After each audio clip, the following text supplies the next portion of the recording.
পেরেছি নে পেরেছি কি একটা ছিল দেখেছো, ফুল গাছ খালি লাগালেই হয় না, ফুলের যত্নও নিতে হয়। এখন এই যে বাড়িটা হচ্ছে, দেখতে পেয়েছো কনস্ট্রাকশন হচ্ছে একটা, তো সেই জন্য এই ছাদটা তো ফাটিয়ে দেবে, এটা পুরো টানা ছাদ হয়ে যাবে।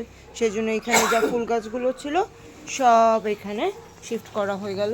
এটা কি করলো এটাকে এটা দেখো কি সুন্দর এটা দেখো কি সুন্দর কালার হয়েছে, পাতা কত রকম যে পাতাবাহার আছে দেখো। আমার পাতাবাহার ভিডিও দেখিয়েছি তোমাদেরকে। এই দেখো আমার বর কর্তা করছে কাজ, সব দিয়েছে। এটা আমাদের একটা ছোট ছাদ, ওই আমাদের নিচের বারান্দাটার ওখানে মাও লেগেছে। এখন এগুলো গুছিয়ে দিতে হবে, কারণ কি এইটা কাল পরশু এটাকে ফাটিয়ে এখানটা থেকে ছাদটাকে ওখানে টানা ঢালাই দেবে।